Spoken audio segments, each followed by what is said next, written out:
Et je demanderai aux participants de désactiver leur micro. Comme ça, on pourra mieux s'entendre, s'il vous plaît. Alors, il y a des micros qui sont ouverts. Je vais Madame désactiver. Amani, Madame Belka. Oui, s'il vous plaît, monsieur. Voilà.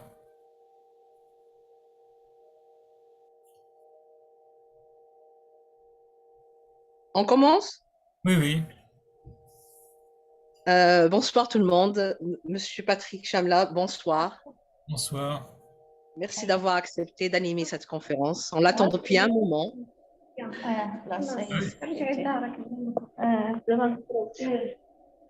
Manal, Je n'ai pas la main. Je ne sais pas ce que monsieur Chamla pourrait me donner la main, comme ça je pourrais Elle m'a désactiver dit le micro. Manel, oui, je peux. Voilà. Attendez. Voilà, c'est bon. Parfait, merci. merci. Donc, bonsoir tout le monde. Bonsoir, monsieur Patrick Chamla. Comme j'ai dit tout à l'heure, nous attendons à la SAR depuis un moment votre conférence. Merci d'avoir accepté de l'animer.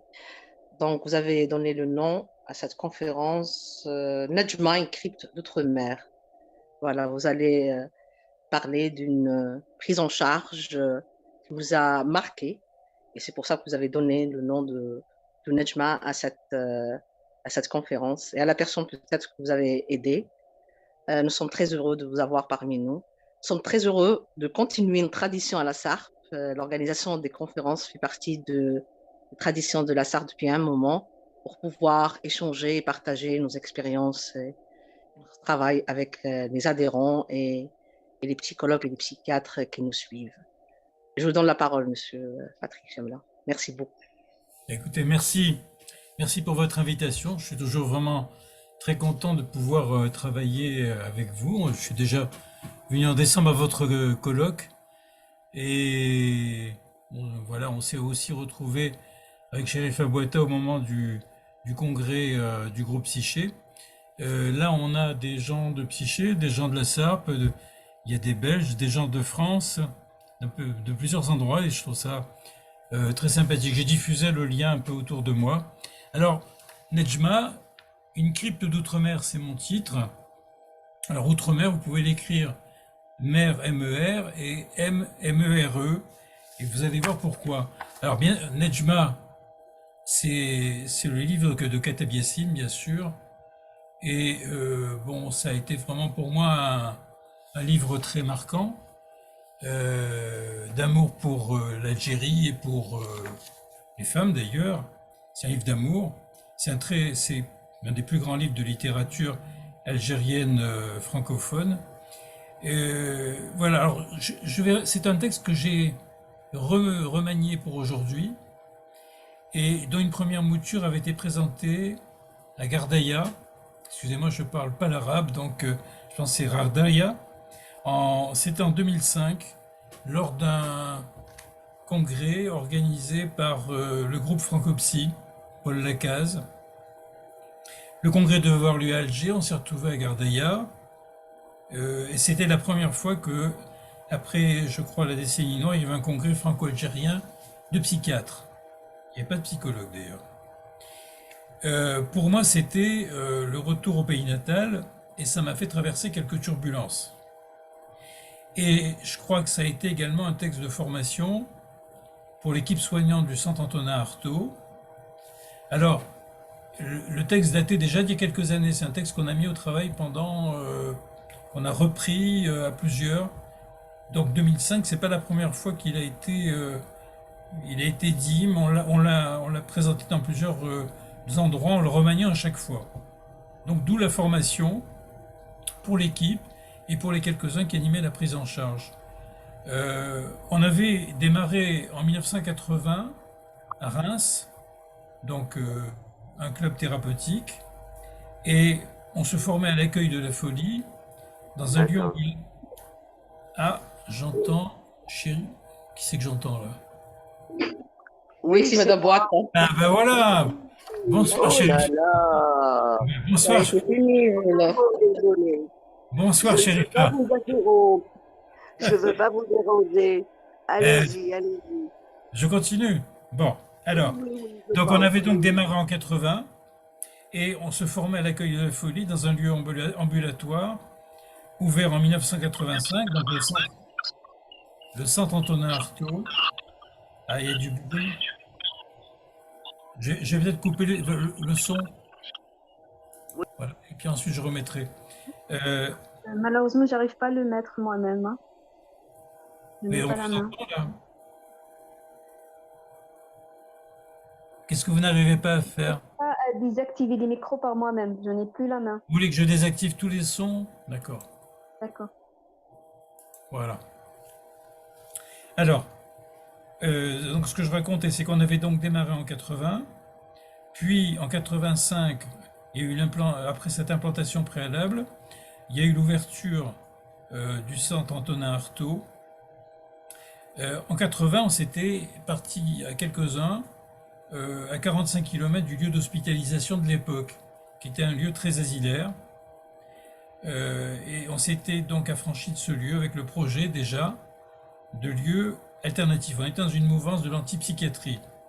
Il y a eu des appartements thérapeutiques ouverts, un centre de consultation et surtout un club thérapeutique. C'était vraiment une expérience fondatrice dans un centre social. Et puis le centre d'accueil à temps partiel. J'ai plein de messages qui arrivent. Oui.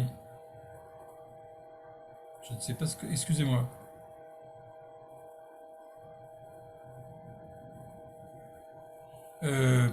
C'est pour les crier. Bon, je répondrai plus tard. Je vais couper le son. Donc alors, je continue. Donc 80, nous créons un premier réseau thérapeutique.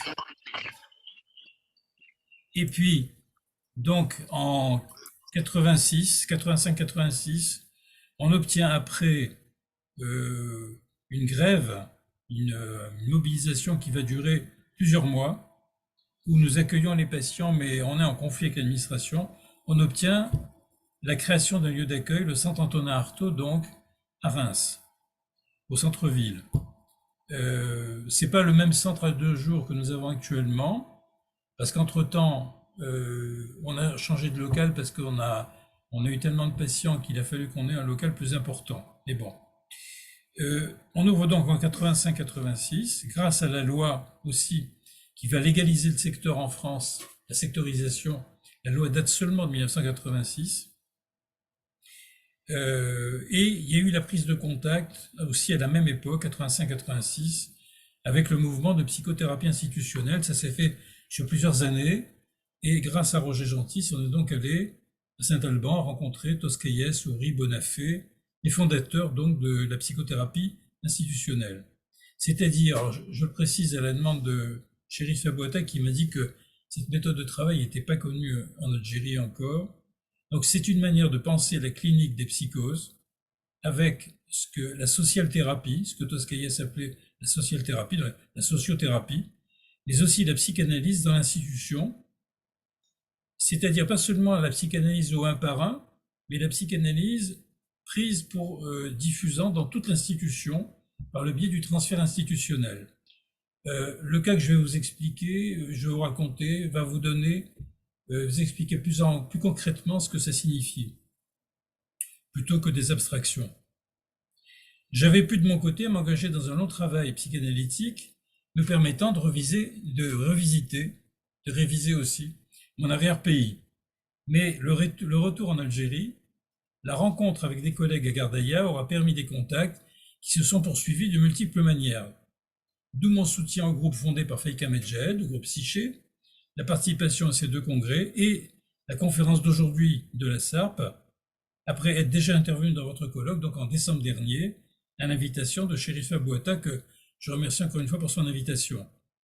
J'ai déjà évoqué en décembre dernier l'empreinte que constitue la filiation juive algérienne, une manière d'être au monde qui affecte singulièrement ma pratique de psychiatre et de psychanalyste, même si je me sens tout aussi freudiennement tourné vers l'universel, ou plutôt le cosmopolite. Je précise, je suis intimement convaincu que l'accès à l'universel ne peut en passer que par le particulier, la marque de chacun.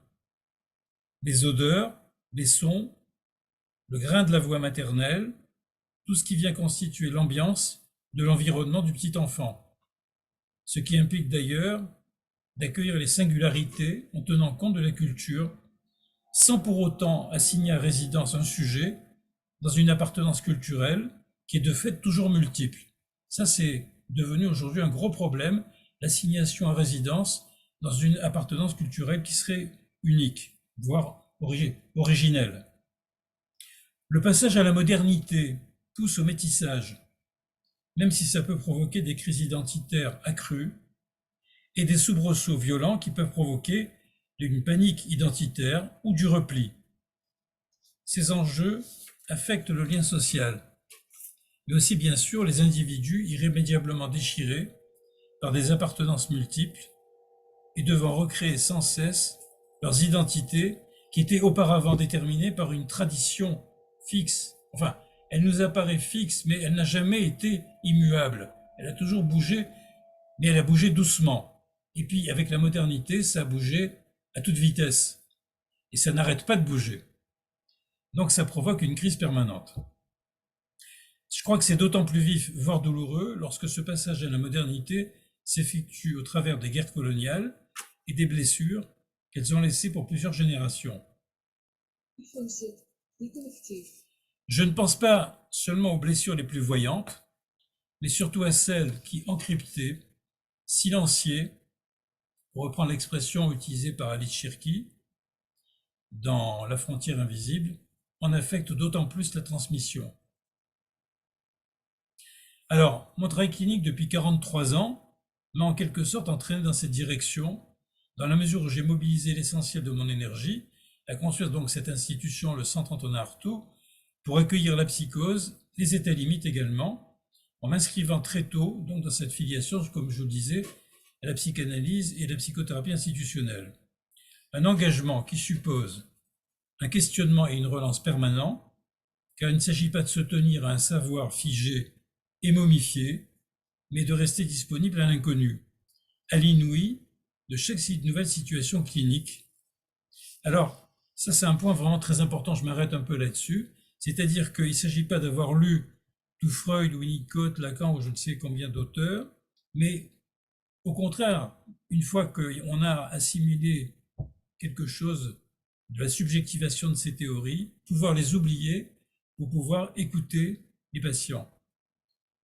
Il y a une expression que j'aime beaucoup, que j'ai empruntée à Margaret Little et à Winnicott, qui est d'avoir un rapport moins phobique ou paranoïde à l'inconscient.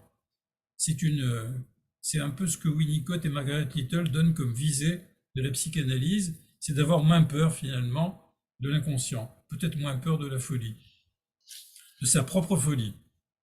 C'est pas une mince affaire, a fortiori, lorsqu'on tente de soutenir ce pari freudien, winnicottien, enfin bon, ce pari de la psychanalyse, dans un collectif, autrement dit, d'affronter des résistances à l'inconscient, bien souvent renforcées et complexifiées par l'imaginaire du groupe. Toscaïès disait que c'était une progression géométrique. Au fur et à mesure où on était plusieurs, c'était encore bien plus compliqué que lorsqu'on était en situation de duel.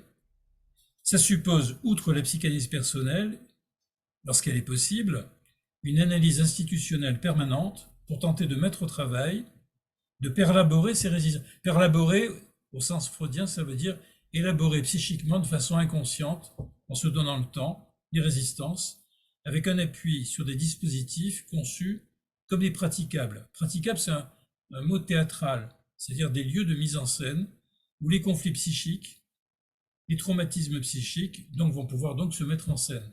Ça, c'est très important. C'est-à-dire que si on n'a pas des lieux de mise en scène où les choses peuvent, d'une certaine manière, se théâtraliser, on serait que dans des lieux d'affrontement. Alors, c'est très important que les choses puissent se jouer, se mettre en scène. Je dois aussi mentionner que je n'arrive à tenir ce pari sur la longue durée qu'en me ressourçant quotidiennement dans une pratique plus solitaire de psychanalyste, ce que je n'évoquerai qu'au passage dans le cadre de cet exposé, mais c'est de la plus haute importance.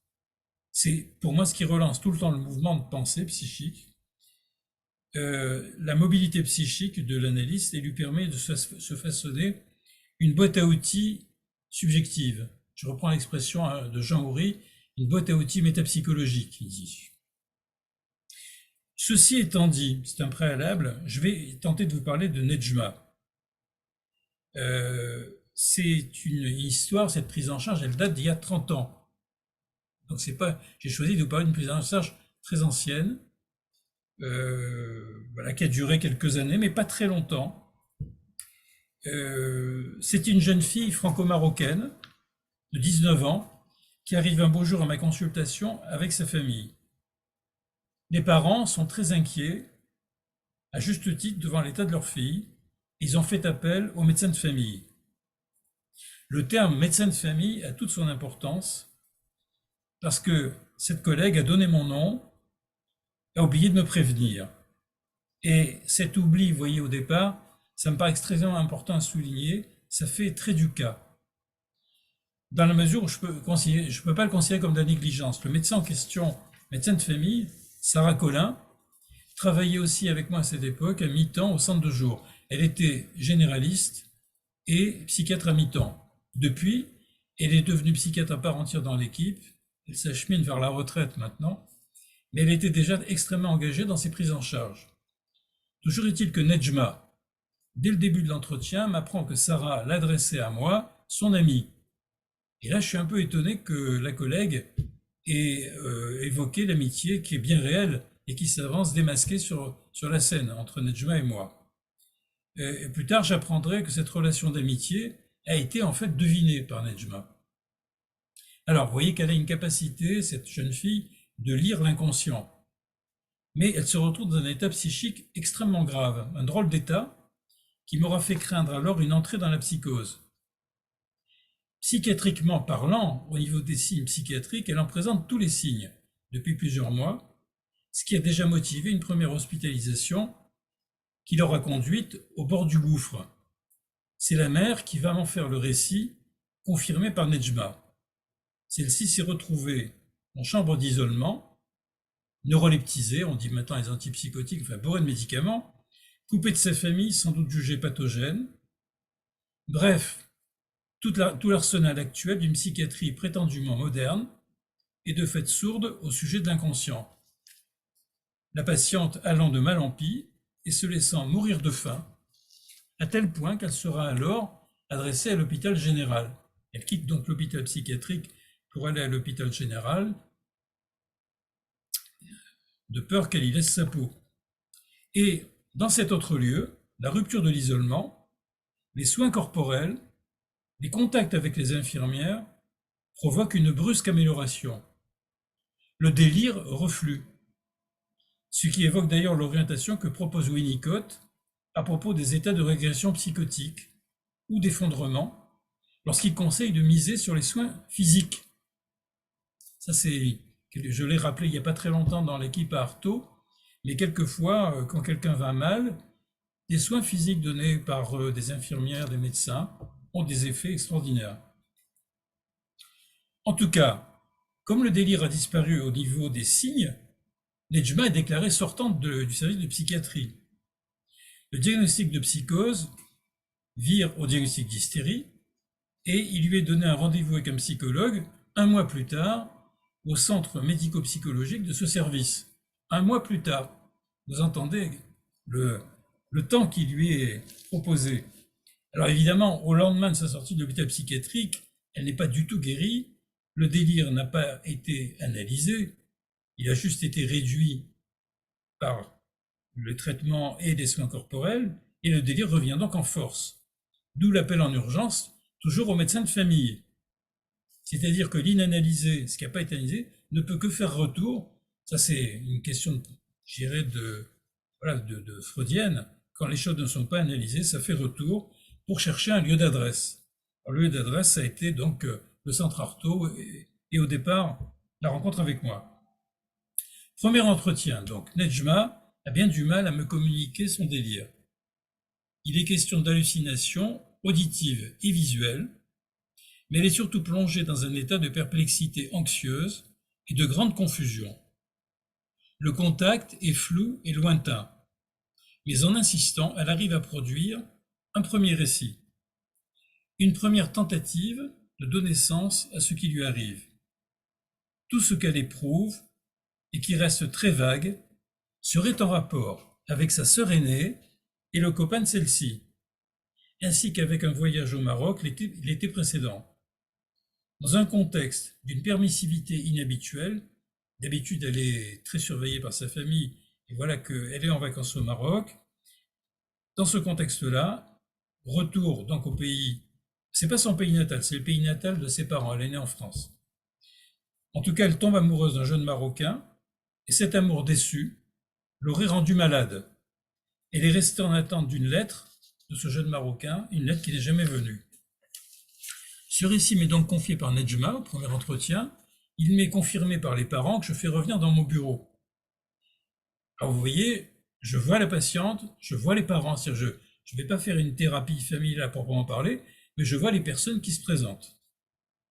Il s'agit en quelque sorte de ce récit de Nedjma, la version officielle du mythe familial, pour se rassurer sur la folie de la patiente en trouvant une cause extérieure, simple, le séducteur.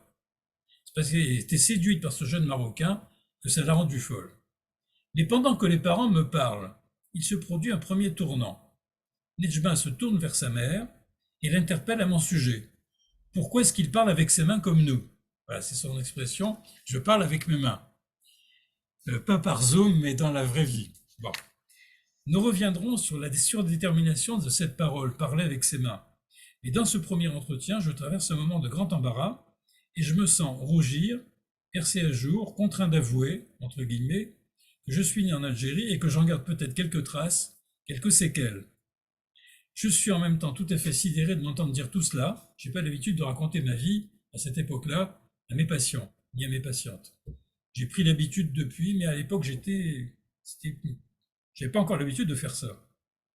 Maintenant, il m'arrive très souvent de faire rentrer dans la mise du transfert des éléments personnels, mais à l'époque, ça m'échappe. J'ai eu le sentiment à ce moment-là de rentrer dans le cas et aussi en quelque sorte dans la famille, en énonçant mon point de transfert, sans doute autour de l'enjeu traumatique de l'exil. La mère est très embarrassée par la parole de sa fille. Elle bredouille comme pour l'excuser. Nous sommes tous des Méditerranéens. Alors, c'est pas aussi simple à décrypter qu'il n'y paraît. Cette mère, est-ce qu'elle a peur que je me vexe d'être pris pour un arabe, pour un juif? Ou bien plutôt s'agit-il, au-delà de la familiarité judéo-arabe, d'un autre trait du cas qui va aller en se dévoilant? Vous allez voir un peu dans le déroulé du cas que c'est pas si simple. Il faut tout de même signaler à ce point d'exposé que Nedjma est très noire de peau, comme son père, ce qui tranche avec la couleur claire de sa mère. Ah. Voilà. Il y a des gens enrhumés en Algérie. Il faut tout de même... Donc, Nedjma est très noire de peau, comme son père, ce qui tranche avec la couleur claire de sa mère. Ces différences n'étant absolument pas énoncées alors qu'elles sautent aux yeux.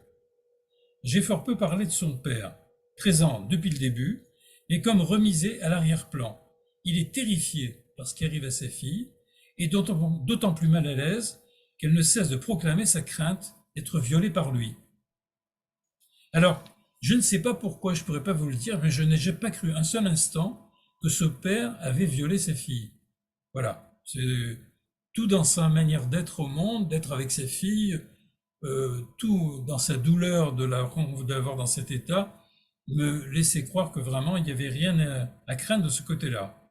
Je vais donc accueillir ça plutôt comme un fantasme de ma patiente, ou plutôt comme un défaut de refoulement et une projection de ses propres désirs incestueux. Quoi qu'il en soit, mais on pourra en discuter, J'aurais pu prendre la chose sur un autre plan, dénoncer le père à la police, c'est pas ce que j'ai fait. Je propose à Nedjma une entrée au centre d'accueil. Là, je la voyais en consultation, je lui dis, entrez donc au centre d'accueil en demandant l'aide des parents, puisqu'elle ne peut pas se déplacer toute seule. Elle est beaucoup trop malade pour circuler en ville. Cette aide va aller bien au-delà d'un simple accompagnement pour les trajets. Au deuxième entretien, la mère croise Sarah sur le palier. Sarah Collin, donc le médecin de famille, mais qui est également à mi-temps à l'époque à Artaud. Elle la croise sur le palier, au seuil de mon bureau, et là se joue une scène de reconnaissance extrêmement théâtralisée. La mère répétant sur un mode incantatoire « C'est son médecin, c'est le docteur Collin », et elle répète ça plusieurs fois. Je ne saurais que bien plus tard à quel point cette manière d'être contraste avec la discrétion habituelle de cette femme, ce qui donne une idée de son angoisse, mais aussi de la théâtralisation qui va gagner la séance en me déplaçant sur une autre scène. Une scène, je dirais, maghrébine. La tonalité chaleureuse des parents, leur accent, tout le pathos, tout ça me fait opérer un retour vers l'infantile et vers l'outre-mer. Là, vous pouvez écrire mer comme vous voulez. Le paradoxe, c'est que le transfert des parents, en premier lieu le transfert de la mère à mon égard, n'améliore en rien l'état de la patiente, Nejma, qui de nouveau s'enfonce dans la régression, ne veut plus s'alimenter. Surtout, la hantise du viol du père envahit la scène du transfert. Je deviens moi aussi violeur potentiel. Et la patiente refuse tout entretien, seule à seule avec moi. Je vais en profiter pour élargir l'espace du transfert en interposant une infirmière de l'équipe, mais aussi la mère dont la présence est toujours nécessaire à la patiente. Nous voilà 4 donc dans le bureau.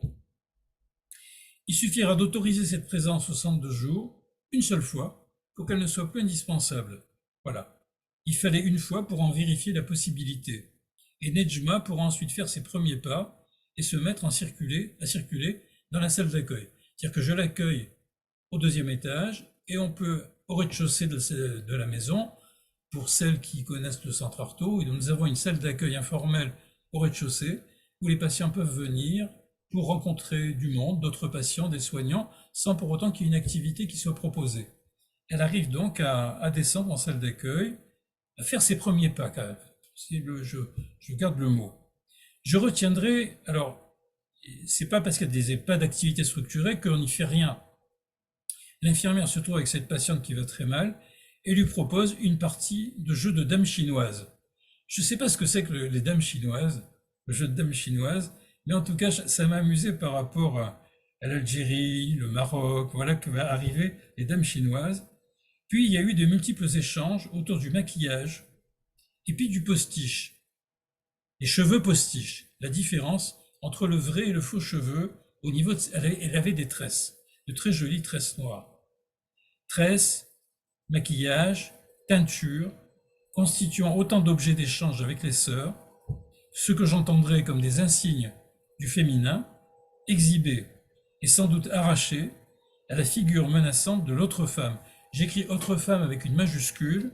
C'est un concept alors que Daniel Sibony a produit lorsqu'il était encore créateur de concepts, dans ce texte remarquable Entre deux femmes, qu'on peut retrouver dans La haine du désir, le livre La haine du désir.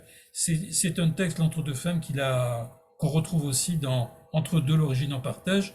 Je crois qu'après ce livre-là, Daniel Sibony a malheureusement arrêté d'être intéressant pour moi, en tout cas. Au-delà de l'insistance du registre érotique du féminin, je persistais alors dans une certaine surdité. Les tresses montraient aussi en premier lieu une négritude dont il ne fallait pas parler. Toujours est-il que cet accueil aura de nouveau brusquement soufflé le délire. Même s'il faut aussi prendre en compte le travail thérapeutique de la mère, qui va arriver en boitant jusqu'à mon bureau au 2e étage, attribuant son lumbago, traité toujours par le médecin de famille, Sarah, elle attribue le lumbago aux escaliers qu'il lui faut gravir pour venir me voir, ainsi qu'au matelas par terre. Alors là, ça résonne à mes oreilles. Mettre les matelas par terre pour accueillir la famille, c'est quelque chose que j'ai connu quand j'étais gosse, en Algérie. La mère avait sollicité mon autorisation pour s'occuper de sa fille jour et nuit. Donc ce qu'elle a fait, c'est qu'elle a mis les matelas par terre et elle a dormi auprès d'elle, la nourrissant à la béquée comme un nouveau-né, plutôt comme un oisillon. Elle me mime d'ailleurs le geste avec la main, de donner la nourriture à la béquée, tout en me racontant la prématurité de Nejma. C'était une gosse prématurée, malgré le cerclage du col que la mère avait dû subir. Malgré ça, il y a eu prématurité et des soins précoces qui ont été difficiles. Sans que ce soit interprété, la mère avait donc effectué de nouveau un véritable holding de l'enfant, retraversant avec sa fille un moment de catastrophe donc au niveau de la naissance et arrivant de plus à constituer un récit qu'elle pouvait donc m'adresser. Alors j'insiste quand même cette fois-ci sur l'autorisation qui m'est demandée par la mère, C'est-à-dire que la mère ne rapte pas l'enfant avec qui il y aurait un rapport qui serait incestuel, mais il y a un pacte symbolique entre la mère, Nejma et moi. C'est avec mon accord qu'elle fait ça. C'est alors que Nejma a donc pu prendre la parole et produire un récit qui va se construire par strates successives au cours des séances où elle peut maintenant supporter de rester seule avec moi. Donc, vous voyez, sur quelques semaines, on est 4 au début, puis la voilà, après tout ce travail que fait la mère, le médecin de famille, l'infirmière, la voilà seule avec moi. Ce récit va se construire par le biais également de lettres qu'elle m'écrit et qu'elle me lit à chaque séance et qui me font irrésistiblement penser, sans que je l'interprète, à la lettre d'amour qu'elle a en vain attendue, du jeune Marocain. Voilà la version qui arrive. Elle vivait dans l'ombre de sa sœur aînée. Celle-ci est tombée amoureuse d'un Français au nom anglais, appelons-le Johnny. Elle a quitté la famille, ce qui a provoqué un vrai drame. Johnny n'était pas dans la religion, donc drame dans la famille. La réconciliation de la famille n'a pu s'effectuer qu'au moment de la fête de Noël. Mais quelle est la vraie religion? C'est à Noël que tout le monde se réconcilie. Et en même temps, la réconciliation s'est effectuée aussi autour de la maladie de Nejma. Alors comme vous l'entendez, le délire avait donc une valeur double. Il montrait la déchirure du lien familial, mais il tentait aussi à prix fort de restaurer l'unité de la famille. Nejma avait donc perdu sa sœur, ravie par Johnny.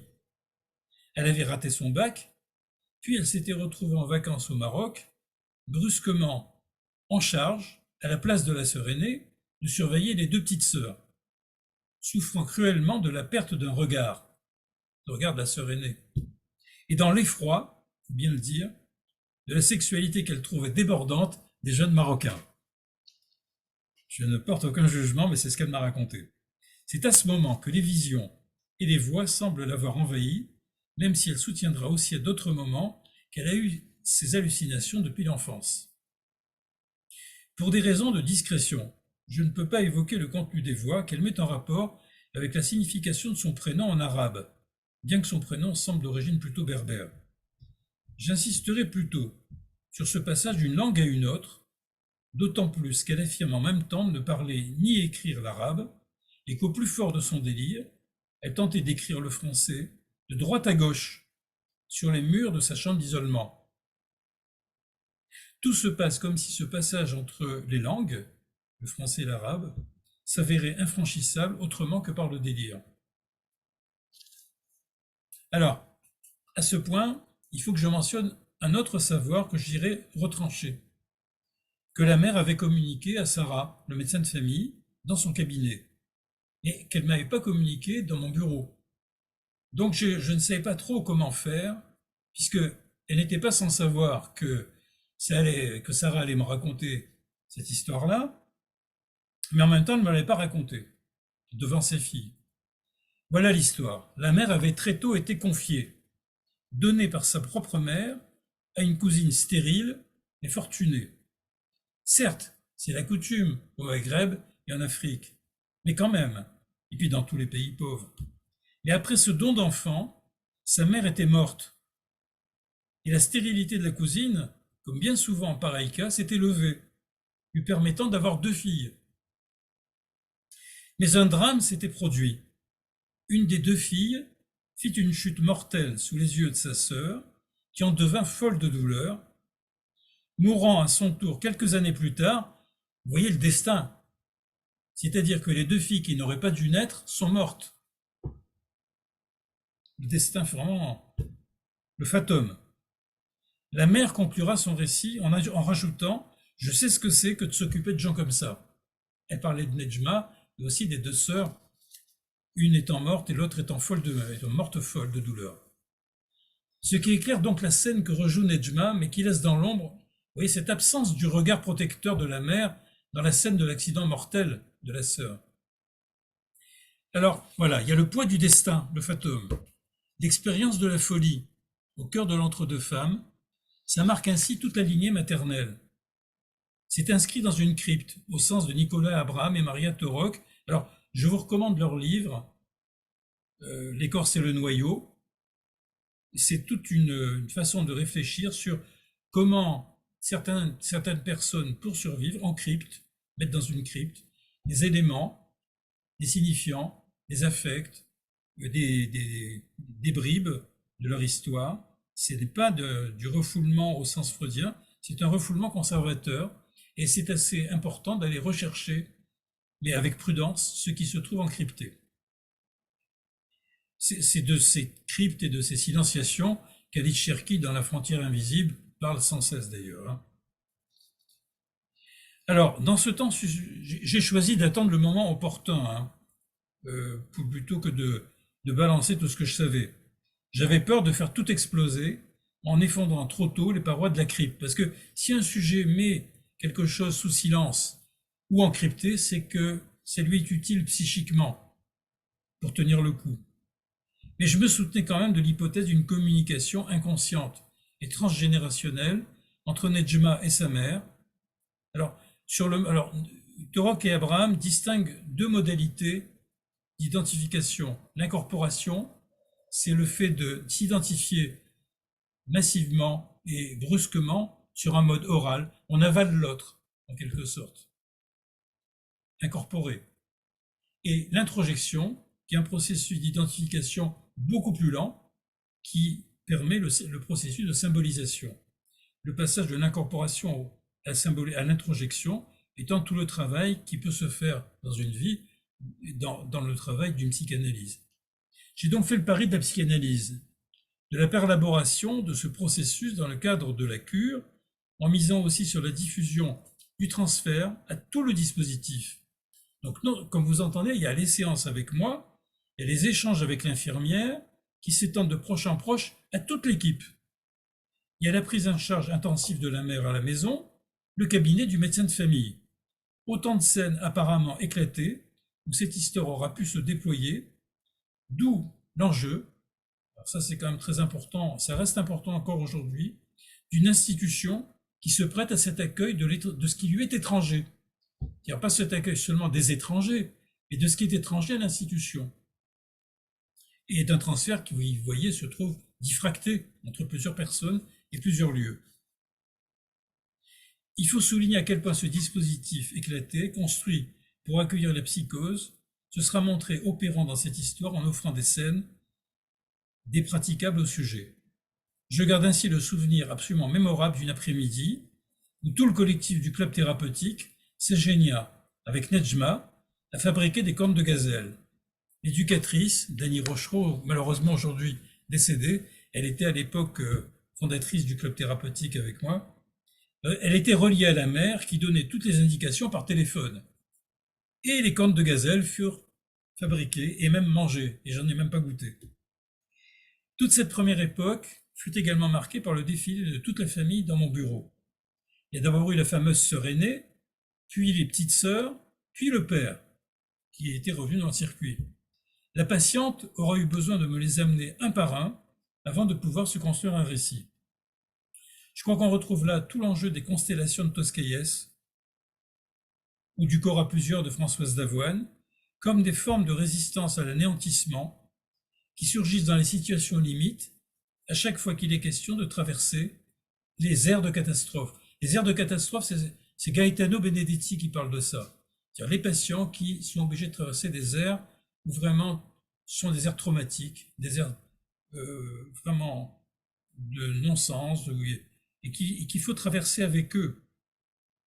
Et pour pouvoir tenir le coup, généralement, ils se collent à nous, ils se collent à plusieurs, et on fait un travail généralement où on se met à plusieurs autour de ces patients avec eux, et il s'agit de se démêler en même temps pour arriver à se décoller et à refaire d'une certaine manière une place aux patients qui puissent se détacher. Pour ma part, j'accueille ces situations limites, traumatiques donc au centre Artaud, et ce pari n'est possible que dans la mesure où le fait de miser sur le désir inconscient se trouve peu ou prou partagé par un collectif en mouvement, voire en turbulence. Alors je dis peu ou prou parce que il est clair que tout le monde n'est pas forcément sur la même longueur d'onde, ni dans le même engagement par rapport à l'inconscient. Tout le monde n'a pas fait une analyse, mais il n'y a pas besoin d'être en analyse pour être branché sur l'inconscient, mais c'est le fait d'être dans le coup. Ce pari ne peut être que précaire, dans la mesure où il s'agit d'aller à contre-courant de la tendance naturelle de toute institution. Toute institution tend plutôt à refermer les choses, à se mettre tous d'accord. Or là, au contraire, il s'agit d'aller vers la singularité. D'où l'importance d'une refondation permanente et d'une relance incessante. Je crois que cette histoire avec Nejma l'aura permis à l'époque et que ça constitue un moment fort et mémorable pour l'équipe. Et c'est bien qu'il y en ait aujourd'hui quelques-uns de l'équipe qui se soient branchés parce que peut-être que ça va permettre de revisiter ça. Au-delà de toutes les réunions, des groupes, des moments d'accueil informels, ce qui compte, c'est cette capacité d'ouverture à l'inconscient qui fait que, par exemple, pour Nejma, le premier trio thérapeutique, le médecin, l'infirmière et moi-même, médecin de famille, je veux dire, l'infirmière et moi-même, auront été très tôt incorporés par la famille, et je crois qu'on est ainsi sans doute rentré également dans la crypte. On ne savait pas. Enfin, je ne savais pas. L'attente, la réserve que j'ai observée pendant plusieurs semaines avant de tenter une interprétation, ou plutôt une construction, au sens freudien. Alors, Freud parle des constructions dans l'analyse en 1937, c'est peu de temps avant sa mort, et il se rend compte qu'avec les délirants, les interprétations, ça les rend encore plus fous. Donc, il imagine qu'il s'agit de reconstruire avec eux des pans entiers de leur histoire qui se trouvent complètement déglingués. Et c'est une hypothèse qui continue vraiment, que je continue à trouver intéressante. Donc, avec Nejma et avec sa mère, j'ai tenté de reconstruire des morceaux manquants, brouillés, encryptés de l'histoire. Il fallait du temps, alors que j'étais tenté de conclure trop vite à un moment psychotique, trop content que le délire se reflue, le délire est plus, et que Nejma reconstruise un discours d'allure hystérique, avec toute cette parade du féminin en impasse de transmission, la séduction, la rivalité aussi avec la sœur aînée, la sœur aimée également. Hein. Je dois d'ailleurs mentionner l'intervention de celle-ci, venue me rappeler à ma tâche. Elle ne voulait pas du tout que j'arrête. Insistant aussi pour que la prise en charge au centre Artaud se prolonge, ainsi que la thérapie, et que Nejma ne repasse pas son bac, malgré l'insistance des parents. Les parents, c'était passe ton bac d'abord, on verra après. C'est des parents, quoi. C'est normal. La sœur m'aura d'autant plus facilement convaincu que le délire revenait dès que je faisais mine d'arrêter, nous signalant ce point de trauma qui restait inanalysé et continuait de la rendre folle. C'est à ce moment tournant de la répétition, la confrontation donc impossible avec l'épreuve du bac, que je me suis décidé à intervenir et à remettre en circulation le morceau d'histoire encrypté. C'est l'adoption de la mère, donc. Surprise, Nejma l'avait toujours su. Et elle avait également perçu, sans pouvoir se le formuler explicitement, le refoulement ou plutôt le désaveu de sa mère. Le « je sais bien, mais quand même ». On parle Octave Manoni dans la mère, elle savait qu'elle avait été adoptée, mais quand même, on n'en parlait pas. C'est alors que la couleur noire va pouvoir être abordée. Dans la photo de famille, que l'on pouvait voir à chaque vacances au Maroc, tous les étés, la mère, comme disait Nejma, faisait tache blanche. Comme dit Nejma, elle aurait pu s'en apercevoir plus tôt qu'elle était adoptée, alors que la révélation n'a eu lieu qu'à l'âge de 13 ans. Est-ce que c'est l'âge de la puberté? En tout cas, c'est à 13 ans seulement qu'on lui révèle officiellement. Il faut tout de même souligner que cette femme aura ensuite épousé quelqu'un, son mari donc de couleur noire, la couleur de sa famille adoptive, qu'elle aura toujours voulu considérer comme sa vraie et unique famille, avec toute la force d'un déni portant sur l'abandon. C'était pour son bien qu'on l'avait confié à une famille riche, c'est-à-dire qu'il n'y avait aucune possibilité de se révolter contre cet abandon. C'est après cette passe que l'histoire du père va alors pouvoir commencer à s'esquisser pour Nejma, par le biais d'une lecture scolaire sur l'histoire des travailleurs marocains en France, alors qu'elle bloquait, comme elle disait jusqu'alors en classe, sur le moment de l'indépendance du Maroc. 55. Il n'y a pas eu la guerre terrible qu'il y a eu avec l'Algérie. Ce père, parlons-en, il va pouvoir se distinguer bien au-delà de son statut de colonisé puis d'émigrant. C'était aussi un homme qui avait fait dans sa jeunesse un tour d'Europe avec des copains, et on avait gardé une photo posée sur le buffet où il trônait entre deux superbes Suédoises, blondes bien sûr, photo que la famille arbore toujours avec fierté. Là, je trouve ça superbe. Dès lors, la négritude reviendra se tresser explicitement à l'arabité, la mère lui conseillant très curieusement de se faire passer pour une noire, une antillaise, parce qu'en France, le racisme serait plus fort envers les Arabes. Ça se discute. C'est à ce moment que j'ai enfin entendu autrement l'enjeu ambigu des tresses et des postiches et que je me suis permis d'évoquer le racisme dans le Maghreb envers les Noirs, descendants d'esclaves, ce que Nedjma s'est fait aussitôt confirmer par son père. C'est après ce moment tournant que Nedjma décide de retourner en vacances au Maroc sur les lieux du drame. Je dois dire que j'ai essayé un peu bêtement de freiner le mouvement, qui s'est avéré infreinable. Il y avait une véritable force d'attraction de retourner au Maroc. Une contrainte à retourner sur ses pas et à rejouer la scène du bal, si on peut dire. Voilà. J'ai laissé aussi la possibilité, qu'elle n'a d'ailleurs pas utilisée, de me téléphoner chaque semaine à l'heure de sa séance.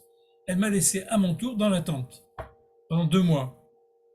Et elle a fait retour 2 mois plus tard, en ayant effectivement rejoué son affaire, en maîtrisant en quelque sorte l'absence par un jeu de Forda. Alors le jeu de Forda, vous savez, c'est ce que Freud observe avec son petit-fils, qui joue avec la bobine, et il la lance très loin, il crie fort, loin, et il la rattrape là. C'est comme ça qu'il tente de maîtriser l'absence de la mère. C'est en tout cas ce dont Freud nous parle. Nedjma, cette fois, avait été donc retournée au Maroc sur les lieux du drame, mais elle avait cette fois-ci séduit un garçon, c'était elle la séductrice, un garçon sur un mode, cette fois-ci apaisé, édulcoré. C'était plus quelque chose de dangereux.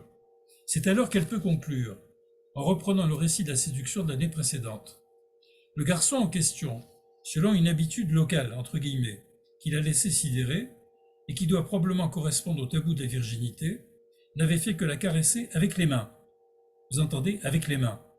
Ce qui résonne étrangement avec le parler avec les mains des débuts, du premier entretien.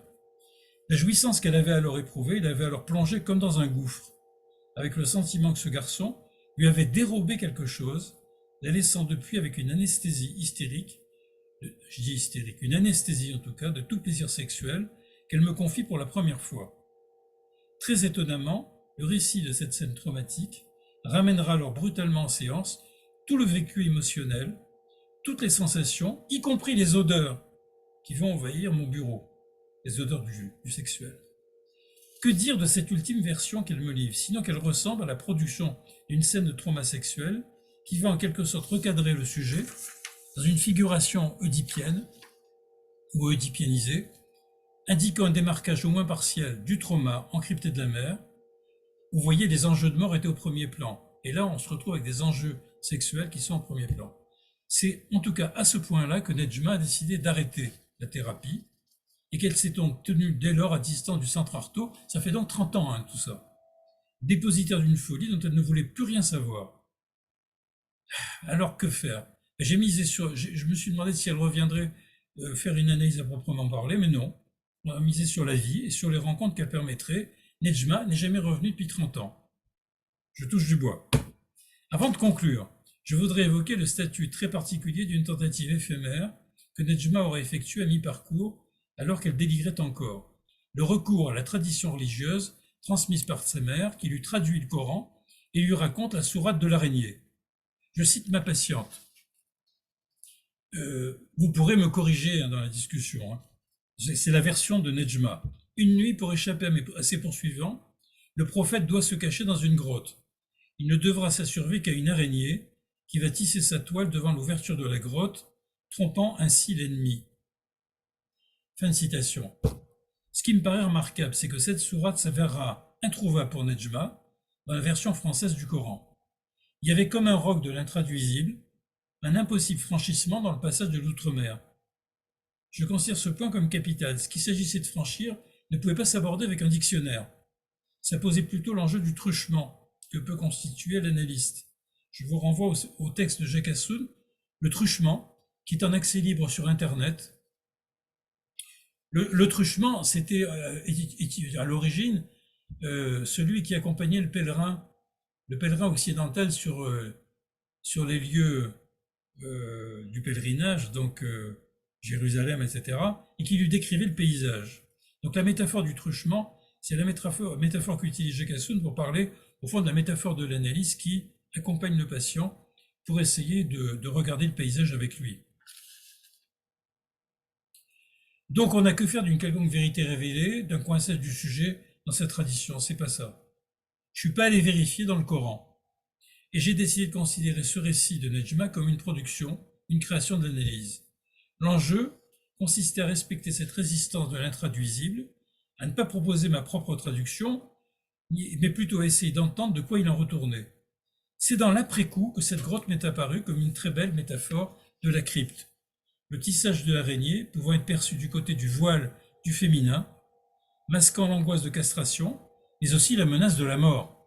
Vous savez que voilà, si les poursuivants du prophète étaient rentrés dans la grotte, ils l'auraient tué. D'où l'enjeu délicat de l'intrication entre le moment psychotique et le bouclage ensuite sur la production d'une scène de trauma sexuel dans un registre d'allure névrotique ou névrotisée. La difficulté ne consisterait pas à produire des diagnostics de meilleure qualité, mais à se donner les moyens d'accueillir le cas dans sa singularité, à lui offrir une scène pour lui permettre de se déployer et qu'une histoire se construise, vous voyez, sur un mode stratifié. Ça me paraît très important, toutes ces strates qui sont venues dans le récit que je vous ai donné, que j'ai fait parcourir avec moi.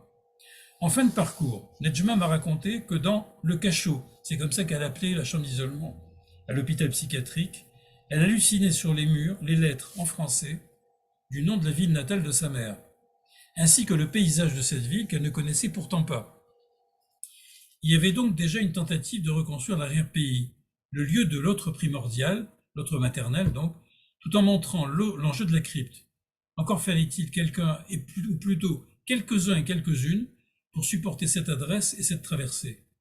Ça me paraît important d'insister sur, vous voyez, le trébuchement que j'ai. Je n'ai pas arrêté de trébucher et de vaciller entre plusieurs repérages diagnostiques pour effectuer cette traversée, ce que j'essaye de vous transmettre.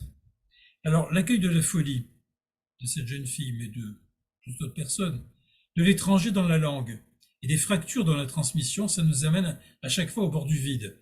Ce qui va leur compter, c'est l'appui sur le transfert, sur l'élaboration du transfert aussi, ce qui va bien au-delà des théories nécessaires et qui renvoie le thérapeute aux points cruciaux de sa propre transmission, ainsi qu'à son inscription dans une refiliation freudienne. Cette inscription, elle n'est jamais définitive, elle se rejoue nécessairement à chaque cure, à chaque fois qu'il s'agit d'oublier tout savoir établi, de s'abandonner au savoir inconscient et essayer d'accueillir l'inouï du sujet en souffrance. Voilà, j'en ai terminé pour cet exposé, et puis on peut discuter si vous voulez bien, et je peux donc remettre le son. Je ne sais pas le faire par contre. Oui. Vous pouvez réactiver votre micro si vous souhaitez prendre la parole, ce qui serait bien. Vous levez votre petite main.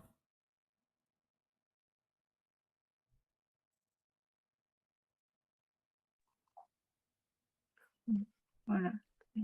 Voilà. Le son est réactivé, à mon avis, non? Bon, tout à fait.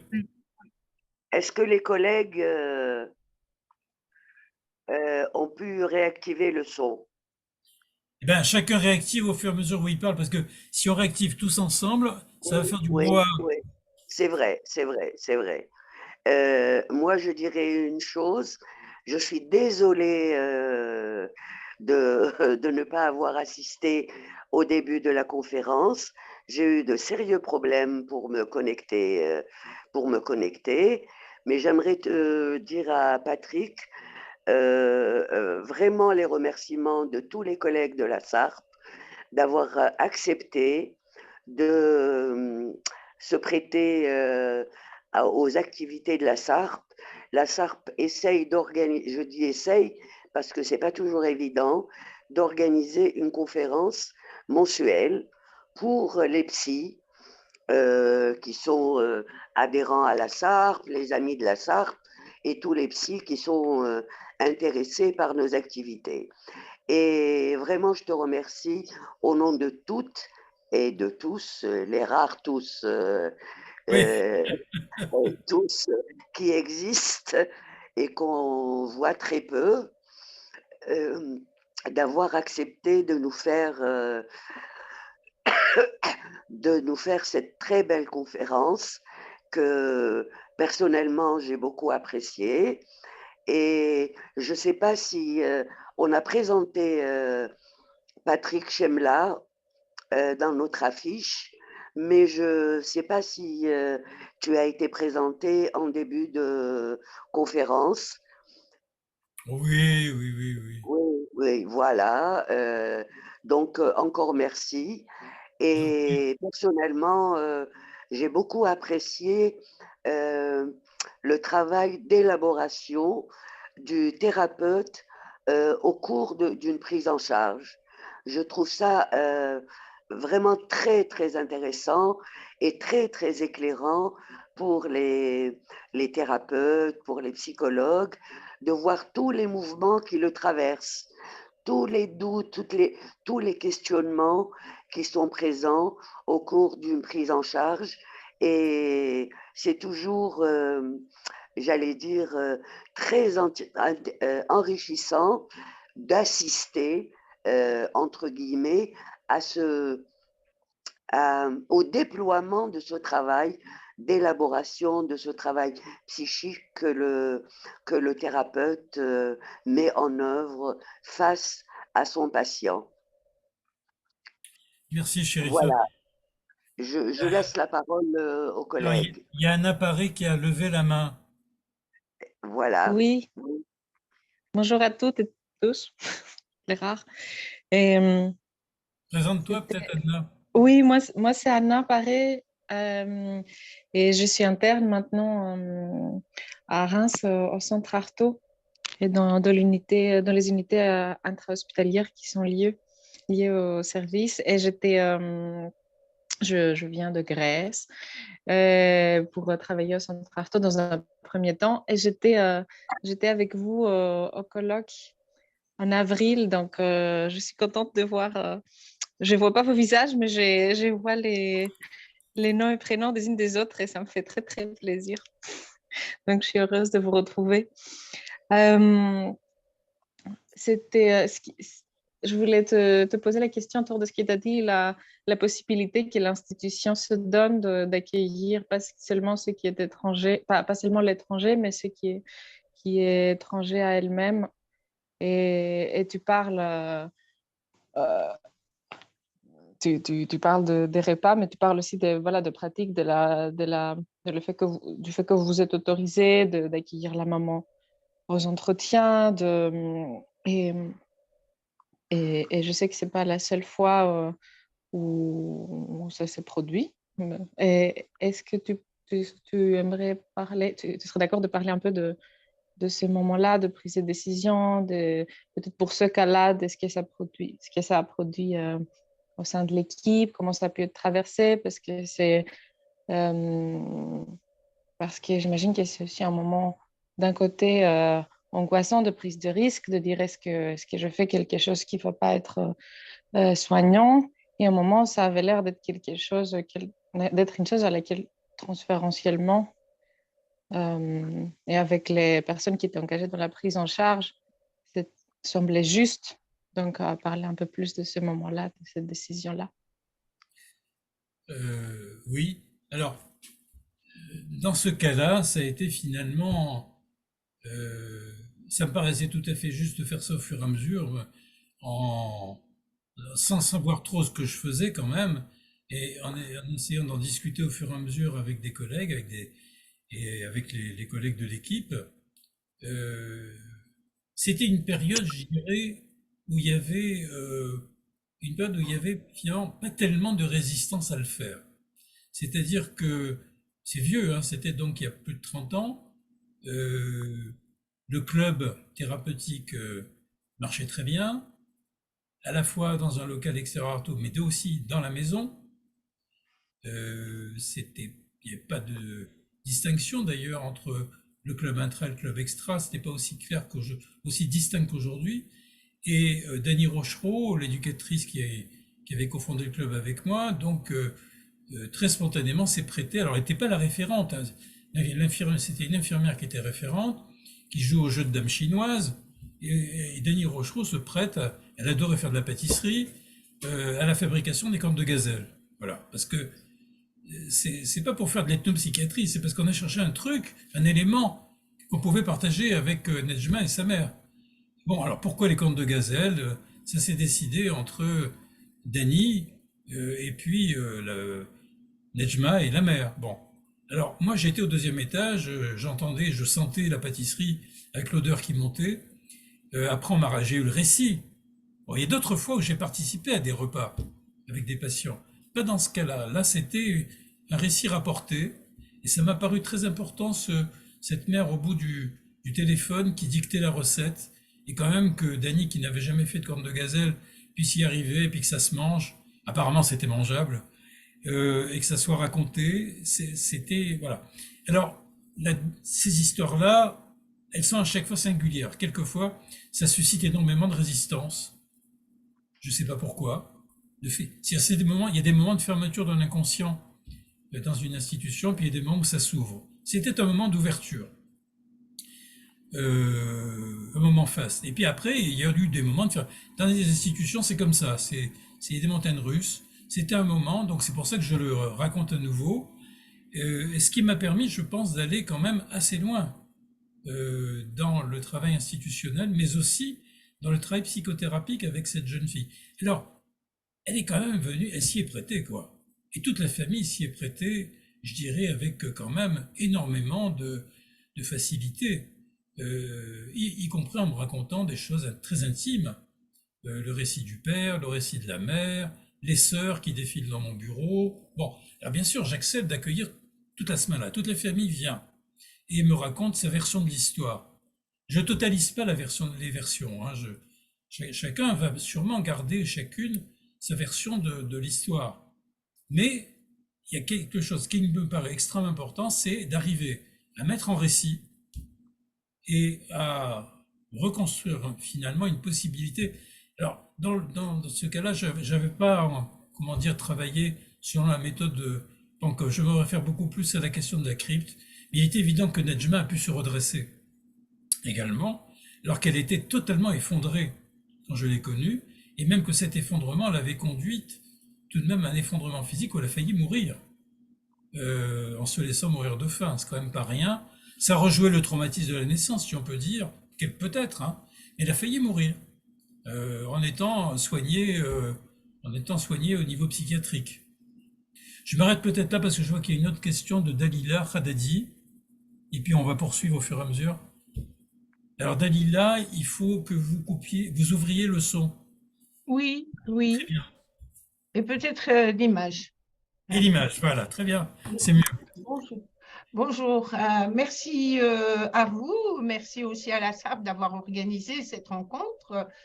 Et nous en avons vraiment besoin en tant que cliniciens en psychologie, pas uniquement dans les institutions du type que vous avez créé et dans lesquelles vous travaillez. Bon, moi j'ai envie de vous poser d'abord deux petites questions. La première question concerne, est-ce que c'est une institution publique ou est-ce que c'est une institution privée? Ce que vous, voilà. Bon, on pourra discuter après pourquoi je pose cette question. Et la deuxième question, Je crois savoir. La deuxième question, c'est à un moment donné, mon attention a retenu votre intervention, votre discours pendant que vous présentiez la conférence. Vous aviez dit les deux sœurs qui ne devaient pas naître. Oui. Oui, je ne sais pas qu'est-ce qui vous a amené à dire qu'ils ne devaient pas naître. Alors, bon, déjà sur la question du privé, du public. Oui, voilà, je vous remercie. Alors déjà, c'est une question, oui, elle concerne aussi l'Algérie, puisqu'il n'y a pas actuellement en Algérie d'institutions publiques qui permettent de faire ce travail. Sachez qu'en France, il y a de moins en moins de lieux qui permettent ce travail. Ce lieu, le Centre Artaud, je l'ai construit avec d'autres et il ne cesse de se construire. Bon, je pars en retraite fin octobre là, de cette année. Un collègue franco-algérien, Yassine Amis, a repris la chefferie de service depuis 1 an et demi, et plusieurs collègues ici, j'espère, vont tenir la rampe, parce que c'est difficile. C'est difficile en France aujourd'hui de soutenir dans le public des lieux d'accueil fondés sur la psychanalyse, sur la liberté de parole également, sur la démocratie et sur le fait qu'on travaille, je dirais, au plus juste de ce qu'il s'agit de faire avec le patient. On adapte l'institution au patient et pas l'inverse.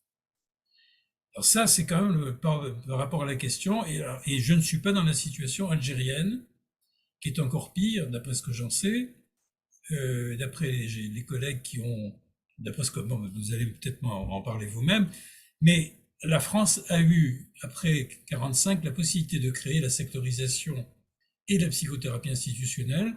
Ce dont je vous ai parlé, c'est au fond comment ma propre version, en quelque sorte, de la psychothérapie institutionnelle que j'ai construite à partir des années 80 avec des collègues à Reims. Il y a eu d'autres versions. Il y a toujours la clinique de la Borde, mais les lieux qui se permettent ce type de pratique ont été soit fermés, soit se sont fermés, parce que ça demande quand même aussi beaucoup d'énergie. Ça coûte pas tellement d'argent, hein.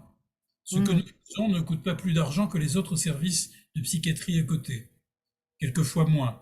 Mais ça demande énormément d'énergie de la part et d'engagement de la part des soignants qui s'y tiennent. Les infirmiers font le double de travail des autres lieux. Ils s'y engagent physiquement. C'est quand même un vrai problème parce que les infirmiers qui s'engagent dans des thérapies à plusieurs s'y engagent transférentiellement. Les psychologues aussi, enfin bon, chacun, les éducateurs. Donc soit les personnes font le travail de s'engager dans une cure analytique si elles le peuvent, soit ça fait bouger quand même beaucoup leur vie parce qu'elles ramènent beaucoup du matériel traumatique du patient. Alors, j'ai pas répondu à votre deuxième question. Moi, sur la question des deux filles qui meurent, je me pose la question, effectivement, quand même, c'est pas rien. Voilà une femme, la grand-mère, qui était censée être stérile. Elle donne son enfant à une femme, la grand-mère donne son enfant à une femme stérile qui était censée ne pas avoir. Voilà. Oui. Et voilà que cet enfant, cette femme, ça lève sa stérilité. C'est classique. C'est classique, oui. On voit ça en clinique. Oui. Quelque chose qui bloquait la fécondité de la femme se lève, elle a deux enfants. Et voilà que les deux enfants vont mourir l'une après l'autre. C'est troublant. Oui, absolument. Comme si ces enfants qu'elle n'arrivait pas à faire, voilà que le fatum, le destin, le mektoub, comme vous vouliez, ou Dieu, les lui retire. Mais en même temps, il y a quelque chose qui insiste tout le temps du regard, vous voyez, le regard de surveillance de la mère ou de la grande sœur dans cette histoire-là. Parce qu'il y en a une qui passe sous le train, il y en a une autre qui est folle de cette situation. La mère de ma patiente survit. Et voilà que cette chose-là se répète à la génération suivante. Nejma retourne au Maroc, elle est privée du regard de surveillance de la grande sœur. C'est elle qui doit surveiller les deux petites sœurs. Vous voyez comment ça se rejoue la génération d'après. Et il y a quelque chose qui... Alors, si on n'entend pas le transgénérationnel, je crois qu'on passe à côté de cette histoire. Voilà, et si j'avais pas pu écouter, si la mère ne me l'avait pas raconté non plus, je pense que j'aurais été privé de ce matériel. Il y a quelqu'un qui a demandé la parole, mais je n'arrive pas à lire votre nom en arabe. C'est Zouad Zadila. Voilà, merci, Madame Haddadi. Bonjour. Bonjour, Monsieur Chemla. Bonjour, mes amis de la SARP. Bonjour à nos invités. Nous sommes ravis que vous soyez parmi nous et merci de cet exposé extraordinaire. Je voulais juste vous poser la question par rapport à pourquoi le choix de ce cas-là. Est-ce que c'est par un souci d'ordre culturel, c'est-à-dire dans le sens où vous voulez bien transmettre les choses et vous voulez veiller à ce que les choses soient bien transmises ou par rapport à votre choix. Voilà. On vous remercie, Monsieur Chemla. Alors, pour le choix de l'histoire, j'avais donné le choix entre deux histoires à Chérifa Bouata. Oui. Deux histoires cliniques. Elle a choisi celle-là. Je dois dire que c'est ma préférée. Parce que, bon, il y a eu plusieurs patients quand même qui sont, heureusement, passés par Artaud, qui ont eu des prises en charge psychothérapiques individuelles et en constellation et qui ont pu sortir du délire. Il faut quand même le savoir, la psychothérapie peut permettre à des patients de sortir du délire, de guérir de la psychose maladie. Alors, je dis pas que je n'ai pas de nouvelles de cette patiente. Hein. J'en ai pris auprès de son médecin de famille. Elle a pas rechuté. Je crois qu'elle s'est mariée, elle a mené sa vie. D'autres patients, j'ai un autre patient qui a passé un diplôme d'éducateur. Il y en a d'autres qui ont créé une association de patients qui défend les droits des patients, UMAPSI. Donc des patients s'en sortent. Et c'est important quand même de savoir qu'avec la psychanalyse, une approche fondée en raison sur la parole, on peut aider des patients. Je ne dis pas que je leur donne pas de médicaments. Nejma, je lui en ai donné. Bon, elle m'a dit qu'elle les avait pas pris en fait. Mais dans certains cas, c'est fort utile pour réduire le niveau d'angoisse et de délire. Elle m'a dit qu'elle les avait pas pris, mais c'est comme l'histoire des hallucinations qu'elle avait depuis qu'elle était petite. Je ne sais pas ce qui est vrai. Mais en tout cas, je ne me prive pas de donner un traitement si ça peut aider le patient à me parler et à parler et à rentrer en contact, en commerce avec les autres personnes de l'équipe. Il n'y a pas d'opposition pour moi entre le fait de donner un traitement et de prendre la parole ou de donner la parole à quelqu'un. Je ne sais pas si je réponds à votre question. Alors pourquoi j'ai choisi ce cas-là? C'est vrai que ce cas, il est mémorable. C'est-à-dire, mais il y en a d'autres comme ça. Et puis, ça fait 30 ans quand même qu'elle n'a pas rechuté. Parce qu'il y a des patients qui ont des améliorations, mais qui ont des récidives de leur délire. Il y en a d'autres qui guérissent de leur psychose pendant 5 ans, 6 ans. J'ai eu une patiente dont j'ai parlé à plusieurs reprises, dont une fois d'ailleurs il y a longtemps au Maroc, qui est restée à Lambien pendant 5 ou 6 ans. C'était une histoire en rapport avec l'Algérie d'ailleurs. Et au bout de 5-6 ans, ben, elle a rechuté. Et c'était une histoire folle, mais je ne peux pas vous la raconter. Et ça serait très intéressant une autre fois. C'est une histoire tragique parce que cette patiente, au décours de la mort de son petit chien qui tenait tout l'équilibre de la famille, a rechuté et elle s'est condamnée à rester à l'hôpital psychiatrique jusqu'à la fin de ses jours. D'autres, vous voyez, alors ça, il y a la question non seulement du boulot qu'on peut faire, mais aussi du travail que peut faire le patient. Il y a des patients qui ne font pas tous le choix de la guérison et d'aller mieux. Nous ne faisons pas tous, d'ailleurs, c'est pas réservé aux patients, hein, nous ne faisons pas tous le choix de la guérison. Tout le monde ne fait pas le choix de faire une analyse, tout le monde ne fait pas le choix d'aller mieux. Certains font le choix de la névrose ou de la psychose, parce que c'est quelquefois encore plus douloureux d'aller mieux. Il a fallu exercer des épreuves pour le management. Voilà, je réponds, je crois, à votre question, mais en partie. Elle me touche, cette histoire. C'est peut-être la première fois que j'ai parlé avec mes mains. Et on t'a rappelé tes origines algériennes. Oui, tout à fait. C'est ça. Et une partie de ton histoire. C'est ça. Mais ensuite, il y a eu d'autres fois. Hein. Ensuite, il y a eu d'autres fois où je mets... Et maintenant, on va dire la différence, c'est que je mets ça en jeu sans en être gêné. C'est-à-dire que là, j'en parlerai aux rencontres de l'écrier. Je travaille avec un patient comorien. Et d'ailleurs, il trouve que vraiment les Algériens ont envahi le centre Artaud et qu'ils ont tous les postes de commande et que c'est l'élément algérien qui domine. Mais nous travaillons de manière absolument transculturelle et cosmopolite. Il y a effectivement pas mal d'Algériens, de gens venant d'Algérie au centre Artaud. Ils me considèrent comme Algérien, d'ailleurs. Au début, ils me considéraient comme juif, mais il était quand même très embêté parce qu'il est franchement islamiste au départ. Il ne l'est plus d'ailleurs maintenant. Il est musulman, très pratiquant. Mais voilà, je raconterai cette histoire aux rencontres. Je fais rentrer l'élément algérien, y compris une interne, Sabrina Bouchahir, est venue faire un couscous qui était réclamé par un autre patient tchadien qui voulait du foul. Elle lui a fait un couscous aux fèves. Et malheureusement, c'était une recette kabyle, ça n'avait rien à voir. Mais ça leur a beaucoup plu. Enfin, ils ont dit que ça leur plaisait. Dans un deuxième temps, dans un premier temps, ils ont dit que le plat était dégueulasse, que les Arabes ne savaient faire que le couscous. Dans un deuxième temps, c'est devenu formidable et l'Algérie, c'était formidable. C'est-à-dire que Algérie est insignifiant aussi. Qu'on peut Ouais, s'incorporer, ouais. s'introjecter, avaler, ça peut être délicieux, ça peut être dégoûtant. Le couscous était d'abord dégoûtant. Reprenez-le, redonnez-le aux patients du centre de jour qui crèvent de faim.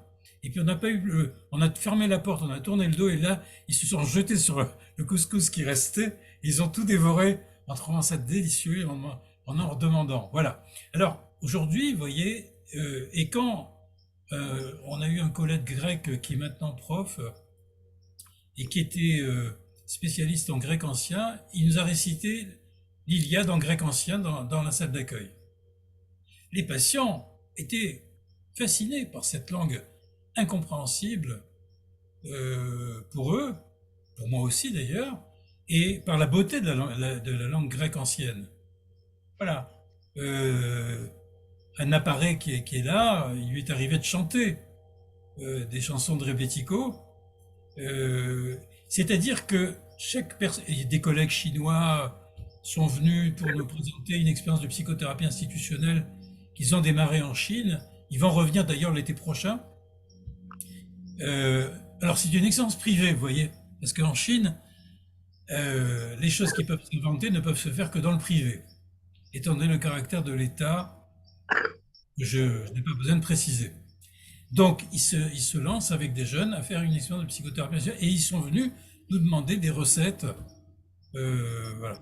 Alors, l'élément cosmopolite me paraît très important, quand même. Au-delà du côté, effectivement, où j'ai pu retrouver le côté algérien de ce qui est important pour moi, mais tous ces éléments sont importants pour moi. Et j'accueille le Comorien, j'accueille l'étranger avec autant de bonheur que je peux accueillir des Algériens ou d'autres nations. C'est vrai qu'il y a, comment dire, un goût pour l'étranger que je crois nous sommes quelques-uns à partager dans le centre de jour. Un goût pour l'ouverture. On n'est pas tous à le partager, hein. Bon, par contre, je suis intimement persuadé qu'il n'y a pas de xénophobie ni de racisme. Je pense que s'il y en avait, les gens ne tiendraient pas trop longtemps parmi nous. Il y en a peut-être eu, mais une fois, ça s'est produit une fois, une stagiaire s'est mise à sortir des trucs antisémites, elle n'a pas tenu trop longtemps. Parce que je supporte pas du tout, quoi. Mais, quel que soit l'élément raciste qui s'avance. Mais, c'est vrai que, voilà, il y a quelque chose qui nous est commun et partagé, c'est ce goût de l'étranger. Je pense que peut-être c'est plus important qu'encore que le goût de l'Algérie. Patrick, je me permets d'intervenir. On va pas te garder toute la soirée. On va voir s'il y a encore une ou deux questions et on s'arrête là. Qu'est-ce que tu en penses? Comme vous voulez. Non, il y a aussi à toi de nous dire. Ah ben moi, c'est les mille et une nuits, je peux jusqu'à demain. Me voilà rattrapé par l'étranger Voilà. et l'universel.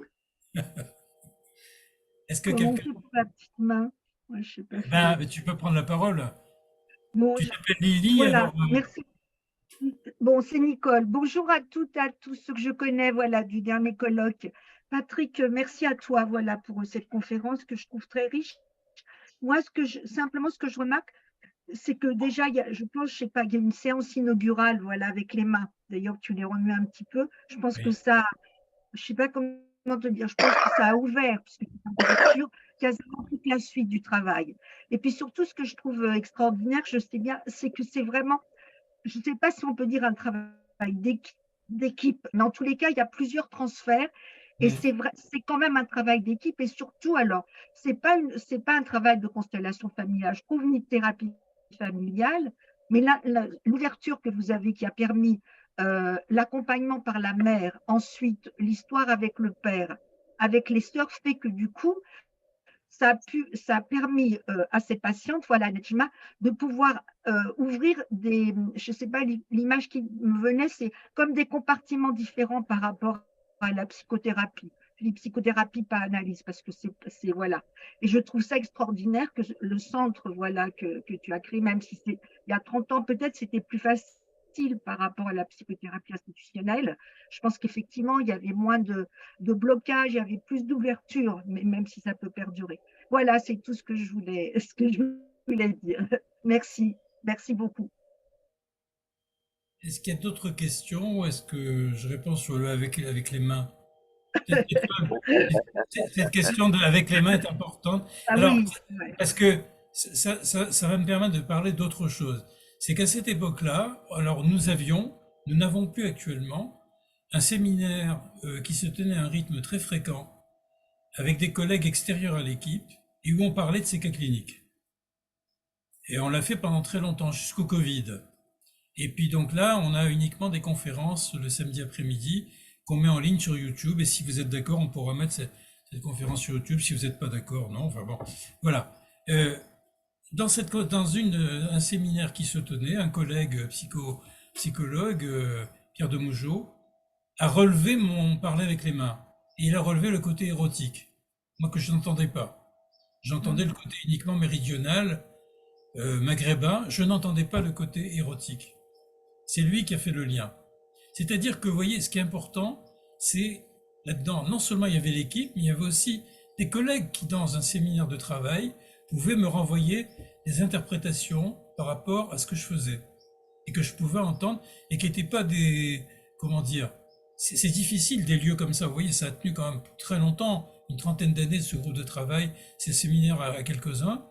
Mais c'est difficile de pouvoir s'écouter et sur des questions cliniques aussi délicates. Mais c'est important.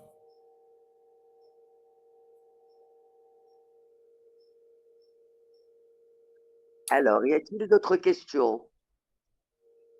Enfin, ce n'est pas une question, si tu permets, j'ai envie de dire quelque chose en rapport avec la multiplication de ces rencontres par visioconférence, où il va y avoir de réels échanges entre des Algériens et des Français et des Belges, c'est-à-dire que la possibilité aussi aux Algériens de présenter des cas cliniques. Oui, bon, ça se discute entre nous. Voilà. Oui, oui. Alors, est-ce qu'il y a d'autres questions? Parce que sinon, on ne va pas retenir Patrick. Patrick, Oui, est-ce que tu peux rapidement oui. revenir sur le titre, l'intitulé de ta conférence? Oui. Nedjma, une crypte d'outre-mer. Alors, rapidement. Bon, Nedjma, c'est l'étoile. Oui. C'est une étoile noire. Elle brille, Oui. pour moi, au firmament. Oui. C'est-à-dire qu'il y a quelque chose quand même, j'ai voulu jouer là-dessus, sur le fait qu'elle était belle en plus. C'était une très jolie fille.